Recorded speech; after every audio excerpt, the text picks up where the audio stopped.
So today we want to look at solving some moderately difficult linear equation stuff, linear equations. And to do that is going to require some distribution in some cases and some combining like terms in some cases.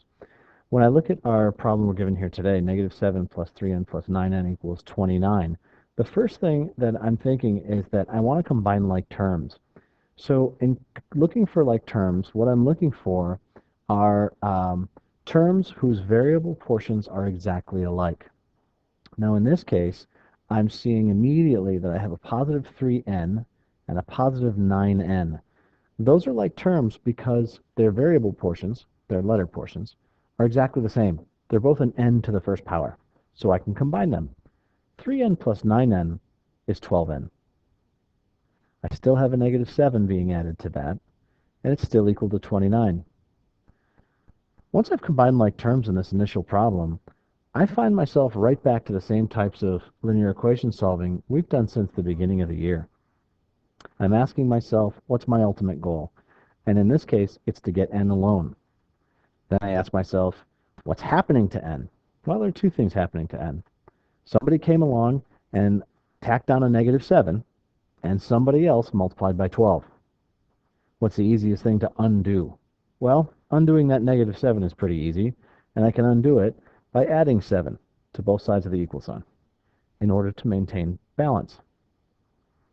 A -7 plus 7 ends up being 0, so I don't have to rewrite that if I don't want to. On the left-hand side of the equal sign, then, I'm simply left with a 12n, and that will be equal to 29 times 7. I'm sorry, 29 plus 7. 29 plus 7 is 36. Again, I find myself saying, okay, what's happening to n? It's being multiplied by 12. How do I undo multiplication? Well, I do it with division. So I'm going to divide the left-hand side by 12 and the right-hand side of the equation by 12. My ultimate goal was to get n alone. 12 divided by 12 is 1, so I'm left with a 1n, or just n, which is exactly what I wanted. And it's equal to 36 divided by 12, and 36 divided by 12 is 3. 3 happens to be the answer to this linear equation. Now, if I want to check my work to see if I'm right, I'd simply rewrite the original equation, -7 plus 3, but instead of putting n in, I'm going to replace it with a 3, or substitute a 3, because 3 is my answer, at least I think it is, plus 9 times 3 equals 29. And see if it works. So -7 plus 3 times 3 is 9, plus 9 times 3 is 27, should equal 29. Those two together give me a 2, plus 27 should equal 29.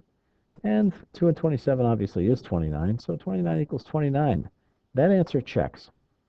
And we can move on to a new example. I want to do an example that requires some distribution and some combining like terms. So how about if I threw in this? -3 times the quantity 2 minus z minus 8z is 15.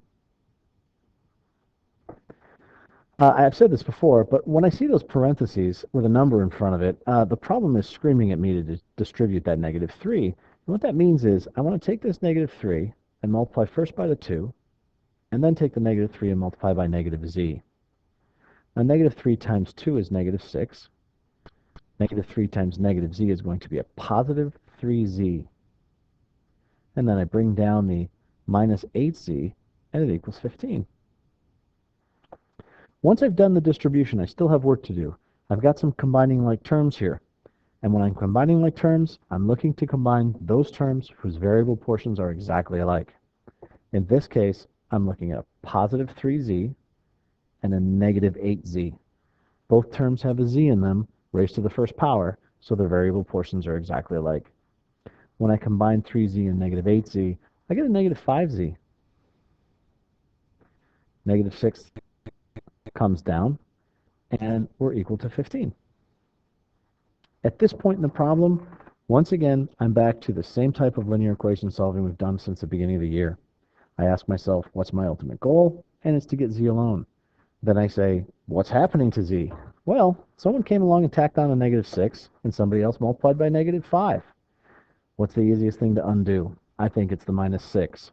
To undo that, I'm simply going to add both sides of the equation, add 6 to both sides of the equation, sorry.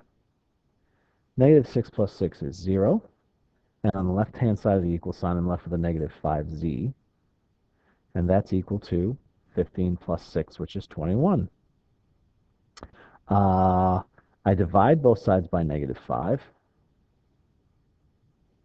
And I end up with, I'm sorry, negative 5 divided by negative 5 is 1. So I'm left with a 1z, but I can simply write z if I want because we take the 1 for granted. Now this looks like a really nasty answer, but in reality it's not.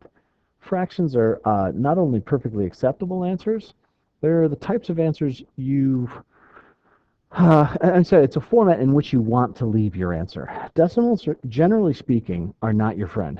When you hit courses like pre-calculus and calculus, there are a couple of types of kids who come to me for help outside of school.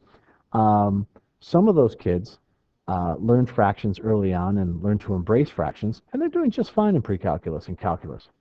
Other kids are kids who race to their calculators to try and figure out what decimal number they get whenever they have a fractional answer.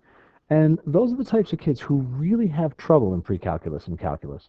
And I don't think you'll understand until you're immersed in one of those courses just how useful a knowledge of fractions is.